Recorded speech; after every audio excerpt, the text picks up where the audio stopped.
क्योंकि जब भी कुछ अच्छा काम होगा, जिन लोगों की वजह से होगा उनका धन्यवाद करना पड़ेगा। फिर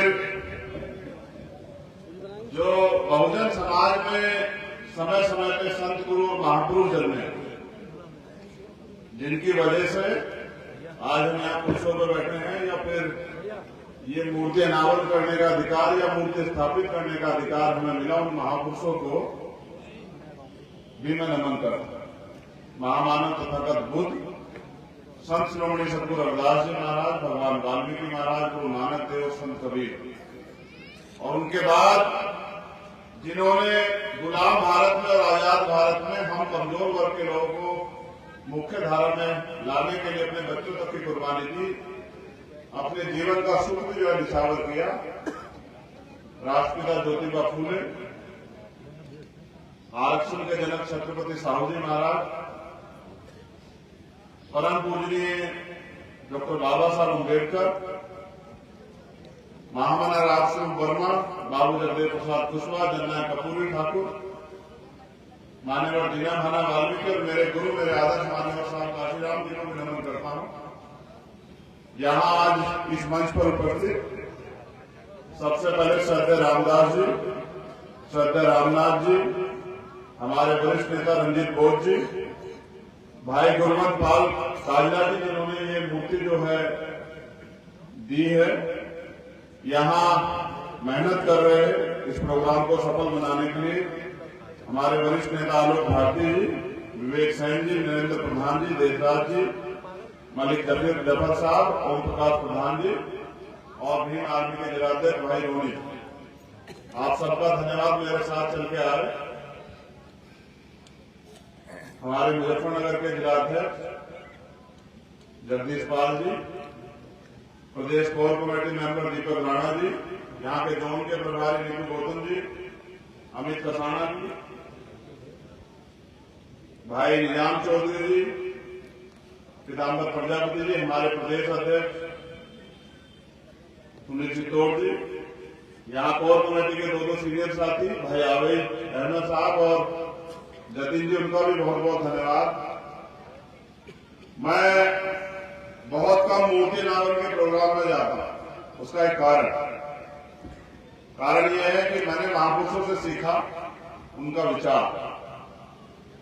जिन महामानव की मूर्ति हमने लगाई, उन्हीं पर कथन है कि मैं मूर्तियों में नहीं, मैं किताबों में हूं। मुझे पूजने की नहीं, मुझे पढ़ने की जरूरत है।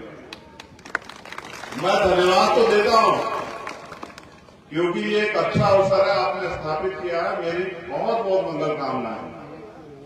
लेकिन जिन्होंने खुद ये कहा हो कि मेरे रास्ते पर चलना, उनके रास्ते पर ना चल के उनको पूजने का काम करना, इससे तो उनका रास्ता जो है वो पिछड़ जाएगा। बाबा साहब अम्बेडकर हमारी वजह से नहीं, हम बाबा साहब अम्बेडकर की वजह से, अगर वो अपने बच्चों की कुर्बानियां ना देते, वो अपने जीवन का अमूल्य समय जो है अपनी खुशी और सुख त्याग करके जो हमारे लिए संघर्ष ना करते, तो शायद आज हमारे तन पे कपड़े ना हो।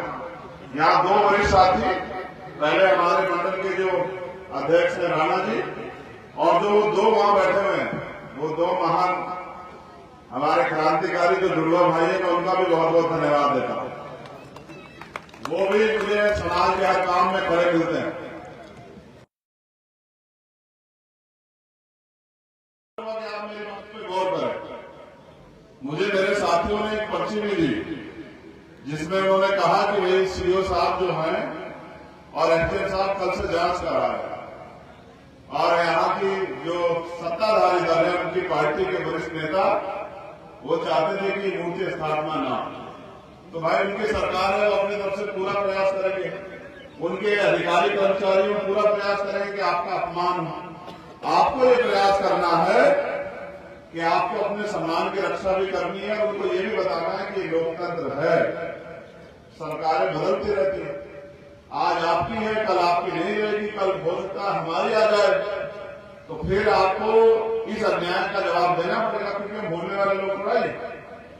अगर आप बाबा साहब अम्बेडकर के मूर्ति स्थापना के प्रोग्राम का अपमान करोगे, तो क्या ये अपमान हम लोग भूल जाएंगे? इस अपमान का बदला जो है हम लड़के नहीं लेंगे, इस अपमान का बदला मैं और मेरे समाज के लोग, बहुजन समाज के लोग, समय आने पे इस बार आपको सत्ता से बाहर निकाल के जो है वो लेंगे और आपको एहसास होगा कि आपने कितनी बड़ी गलती की। क्योंकि मैं समझता हूं कि टकराने से शायद रास्ता ना निकले, लेकिन अपने आंदोलन को कामयाब करने के लिए अगर हम मेहनत करें। देखो, आप लोग यहाँ लंबे समय से बैठे हुए हैं मेरे सम्मान में और महापुरुषों के सम्मान में।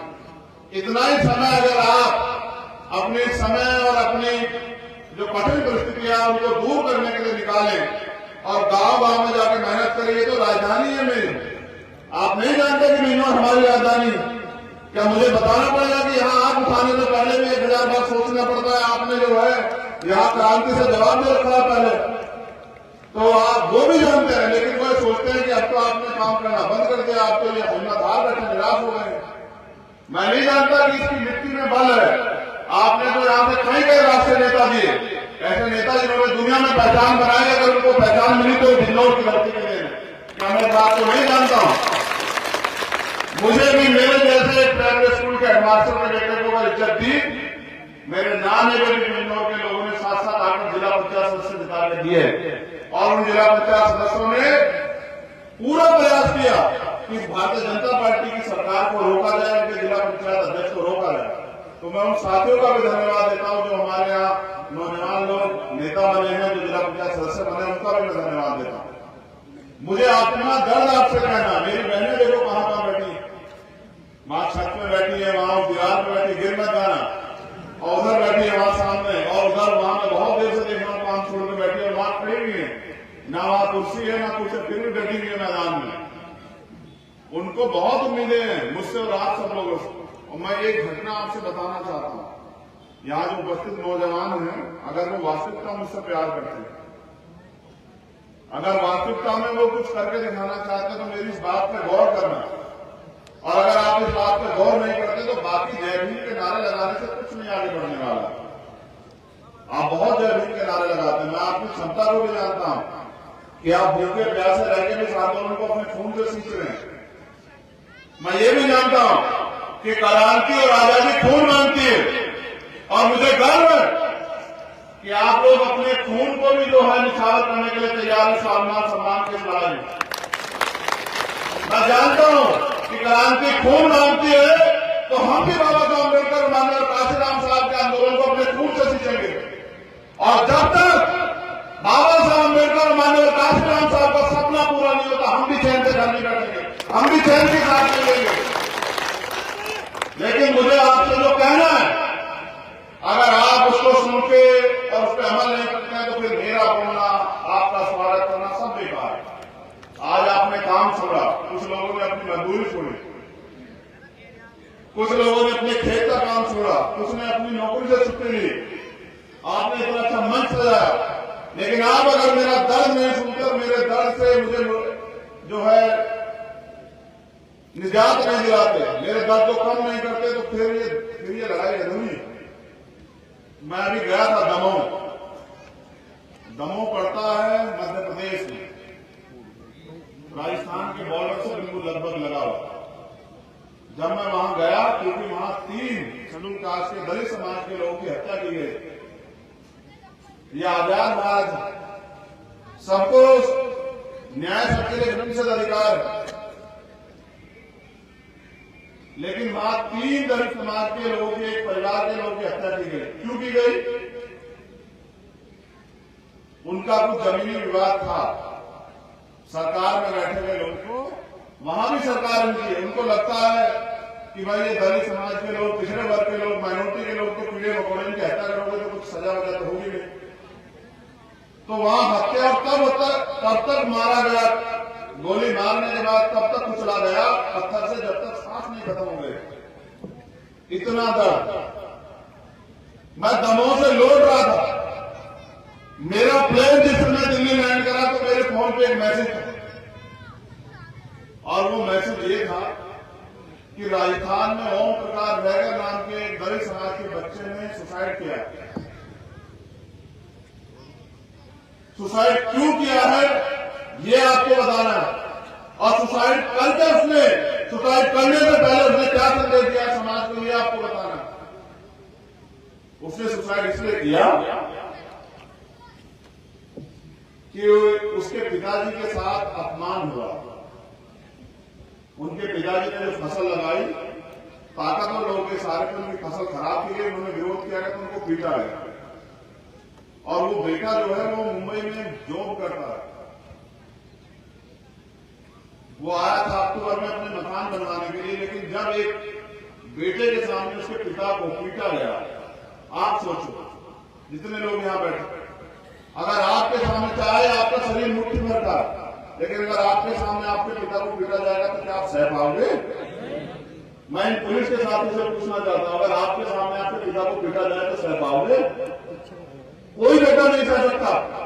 बेटा छोड़िए, बेटी भी नहीं सह सकती।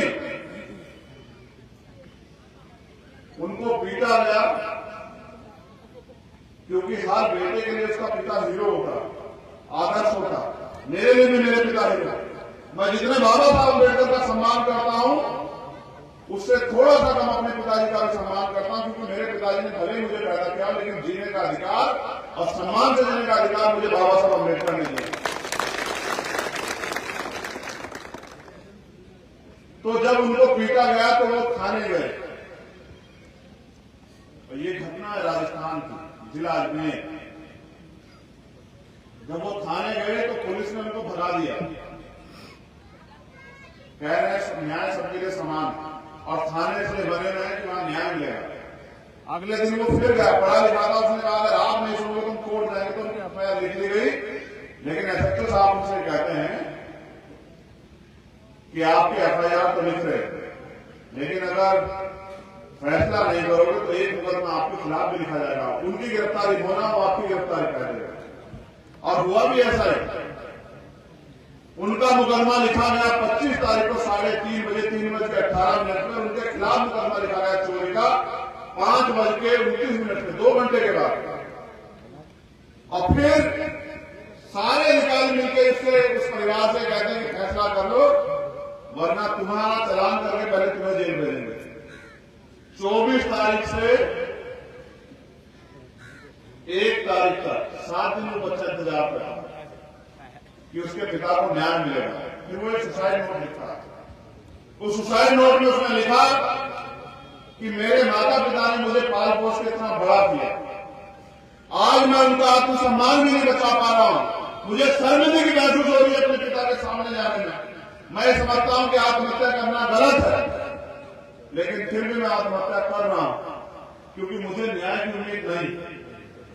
एक लाइन जो उसमें लिखी गई थी, जिसने मेरे सीने को गोली से भी ज्यादा ताकतवर तरीके से चीर दिया, तलवार से ज्यादा ताकतवर तरीके से। उसने लिखा कि मेरी अंतिम इच्छा यह है कि मेरे भाई भीम आर्मी के संस्थापक आके मेरा अंतिम संस्कार करा। उसने अंत में लिखा कि भाई चंद्रशेखर आजाद से मैं निवेदन करता हूं कि मेरे परिवार की रक्षा सुरक्षा करें। इस प्रदेशों में, देश में पुलिस है, आर्मी है, तमाम नेता राजस्थान में, तमाम ताकतवर लोग हैं, उसके परिवार के लोग उसके रिश्तेदार भी हैं, मगर उसे किसी से अगर न्याय की उम्मीद थी तो वो भीम आर्मी के कार्यकर्ता से थी, आप लोगों से। मैंने अपने जीवन में देखा, मैंने भी 12-13 साल हो गए मुझे संघर्ष करते हुए। मैंने देखा क्या तो अपने पिता को एक बेटा मुखाग्नि देता, अंतिम संस्कार करता, या एक बेटे का मजबूरी के कारण अगर समय प्रतिष्ठा हो जाए तो बाप अंतिम संस्कार करता है, या फिर अपनी पत्नी का कोई अंतिम संस्कार करता है। लेकिन मैंने देखा कि उसको बड़ी उम्मीद थी भीम आर्मी के लोगों से कि भीम आर्मी के लोग न्याय दें, तो मैं सारे काम छोड़ के चला गया। मैं 3 दिन उस परिवार के बीच रहा और मुझे एहसास हुआ कि कितना प्यार करते हैं लोग भीम आर्मी को, कितना विश्वास करते हैं लोग भीम आर्मी के कार्यकर्ताओं। इसलिए मैं आप नौजवान साथियों से कह रहा हूं कि लोग, मैं तो किसी को मानता हूं नहीं मानता वो अलग बात, लेकिन अगर कोई भगवान के बाद किसी को याद करता तो उसे याद करता जिसमें उसको भरोसा। जैसे हम परेशानी आने पे मां को याद करते हैं, कोई भी परेशानी हम कहते हैं कि मां, अगर हम तकलीफ में होते तो अपने पिता को याद करते हैं, जिनके पास पिता नहीं वो भाई को याद करते हैं। तो देखो कितना विश्वास पैदा किया है आपने पिछले 5 साल 6 साल के संघर्ष में।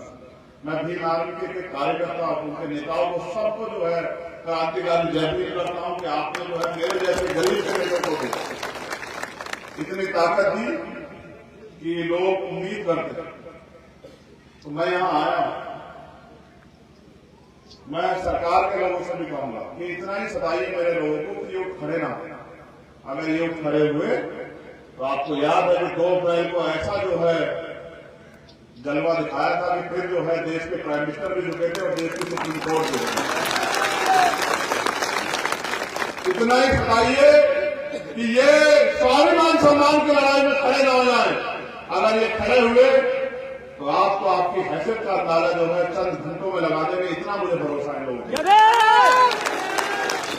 तो मैं यहाँ आया जरूर, लेकिन मैं आपसे भी पूछ रहा हूं, मैं गांव जाता हूं प्रचार प्रसार करने के लिए चुनाव के माध्यम से, उसी माध्यम से मैं चेक करता हूं कि बाबा साहब विचारधारा कहां तक पहुंचे।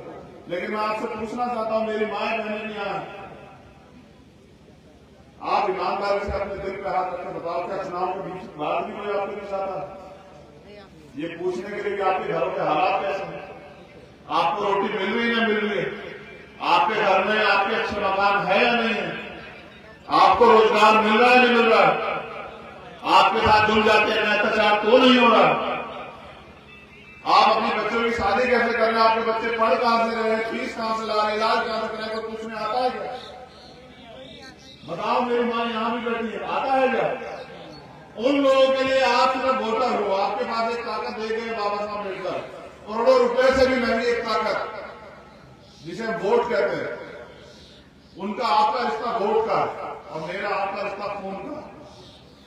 कहते हैं जल को और तुल को मिलने में देर नहीं लगती।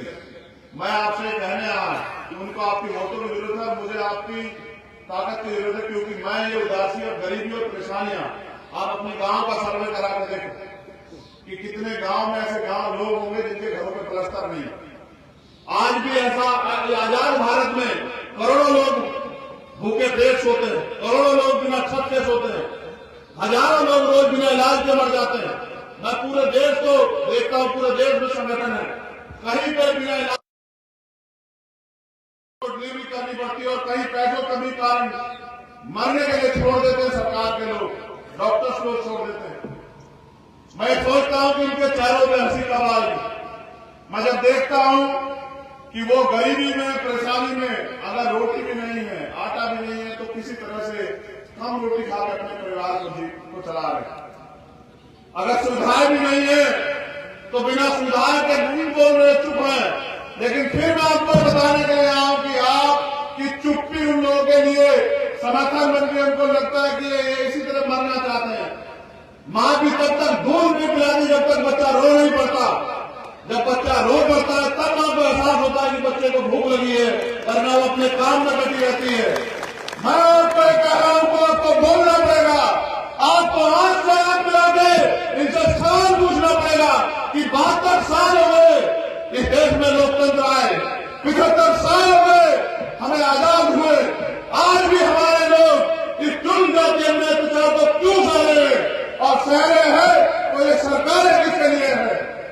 और अगर आप चुप रहोगे तो आपकी गुलामी को ये अपनी ताकत समझ के आपको कुचलते रहेंगे। मैं यहाँ उपस्थित हर एक व्यक्ति से कह रहा हूँ, आपने सब लोगों को आजमाया, आपने सबको ताकत दी, मैं भी आपके बीच में हूं। मैंने भी अपना पूरा जीवन जो है समाज के और महापुरुषों के आंदोलन के नाम समर्पित किया है। आप कब तक मेरी परीक्षा लेंगे? जब मेरी हिम्मत टूट जाएगी, जब ये ताकतवर लोग मुझे कुचल देंगे, जब ये लोग जो है मेरा रास्ता रोक देंगे, तब आप मेरा साथ देंगे। मैं आपसे भी कहता हूं, बिजनौर की धरती से कहता हूं, आपने सबको ताकत दी, एक बार फिर भरोसा कीजिए, भीम आर्मी आजाद समाज पार्टी को ताकत दीजिए। मैं गारंटी देता हूं कि जो सपना बाबा साहब अम्बेडकर और सतगुरु रविदास जी महाराज ने देखा, चंद्रशेखर भाई जिंदाबाद जिंदाबाद, चंद्रशेखर भाई जिंदाबाद जिंदाबाद। जो सपना सतगुरु रविदास जी महाराज ने देखा कि ऐसा चाहूं राज में जो मिले सबन को अन्न और छोटे बड़े सब संबसे रविदास रहे प्रसन्न, ऐसा राज जिसको बेगमपुरा राज कहते हैं, जिस तरह से भारतीय जनता पार्टी कहती है कि हम आरएसएस का राज लाएंगे, हम गोवलकर का राज लाएंगे, उस तरह से मैं आपसे कहना चाहता हूं, अगर आप चाहते हैं कि सदगुरु रविदास जी महाराज का राज आए, आप चाहते हैं बाबा साहब अम्बेडकर का राज आए, तो फिर आपको उस राज की कीमत चुकाने के लिए भी तैयार होना चाहिए। आप चाहते हैं कि जाति और धर्म के नाम पर जो नफरत और बंटवारा किया जा रहा है बंद हो, आप ये चाहते हैं कि आपके साथ जो समस्याएं हैं वो खत्म हो, तो मैं गारंटी से देता हूं, गारंटी से कहता हूं कि अब इन निखल्ले और सिर्फ जो वोट के लिए आपसे रिश्ता रखते हैं नेताओं का साथ आप देना छोड़ दीजिए और काम करने वाले, ये आलोक मेरा छोटा भाई, ये प्रशांत मेरा छोटा भाई, धर्मेंद्र मेरा भाई, ये तमाम लोग आपके बीच से निकले और आपने ताकत देकर इनको बनाया। ये तो गरीब के बेटे हैं। आज देखिए लोकतंत्र में गरीब का बेटा जो है तमाम तरह से पूरे में पोस्टर लगा के आपका स्वागत कर रहा है। ये ताकत दी है लोकतंत्र में। आप ये भी नहीं समझ पाए, ऐ मेरे भोले समाज के लोगों, आप ये भी नहीं समझ पाए कि लोकतंत्र बाबा साहब अम्बेडकर देश में लाए किसके लिए। यहां तो वोट का अधिकार लोग कहते थे कि उनको मिले जिनके पास धन है। यहां तो लोग कहते थे कि वोट का अधिकार उनको मिले जिनके पास जमींदारी है। यहां तो लोग कहते थे कि वोट का अधिकार उनको मिले जो पढ़े लिखे लोग हैं, उनको स्कूल में घुसने की इजाजत नहीं थी। आज बिस्लेरी का पानी पीते हुए मेरी बहन कह रही थी अपने सॉन्ग में, लेकिन आपको पता है कि बाबा साहब अम्बेडकर 1920 में आंदोलन करते हैं महासत्याग्रह कि उनको तालाब से पानी पीने की इजाजत मिलनी चाहिए। मैं आपसे कहना चाहता हूं कि लोकतंत्र आया किसके लिए है? लोकतंत्र आपके लिए। आप पहले राजतंत्र था, पैसे वाले ताकतवर लोग राजा थे। फिर बाबा साहब अम्बेडकर ने सोचा कि अगर मेरे लोगों के पास वोट हो गए, वो अपनी वोट को इकट्ठा करके मजबूती से देंगे तो इनके हाथ में राज आ जाएगा। जब इनके हाथ में राज आ जाएगा तो इनकी बहन बेटी बच्चों की तरफ आंख उठा के देखने वाला कोई पैदा नहीं होगा। वो ये भी समझते थे कि जिस दिन इनका राज आएगा तब मानवता का राज लागू होगा, तब अंतिम व्यक्ति को भी रोटी का अपना मकान मिलेगा। आज पूछो सरकार से रोजगार कहां? आज पूछो मोदी जी से, योगी जी से कि महंगाई खत्म हो गई क्या? रोड के रस्ते खत्म हो गए क्या? बेरोजगारी खत्म हो गई क्या? आप स्कूल बंद कर रहे हैं, किसके लिए बंद कर रहे हैं? आप जो है प्राइवेट स्कूल खुलवा रहे हैं, किसके लिए खुलवा रहे हैं? आप सरकारी अस्पतालों में सुविधाएं नहीं है। सरकारी अस्पतालों में कौन जाता है भाई? सरकारी अस्पतालों में हमारे तो लोग जाते हैं, ताकतवर लोग को प्राइवेट हॉस्पिटल में जाते हैं। सरकारी स्कूलों में कितने बच्चे पढ़ते हैं आपको नहीं पता?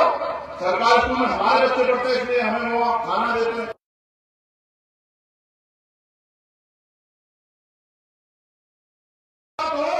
तो इतिहास आपसे भी सवाल पूछेगा।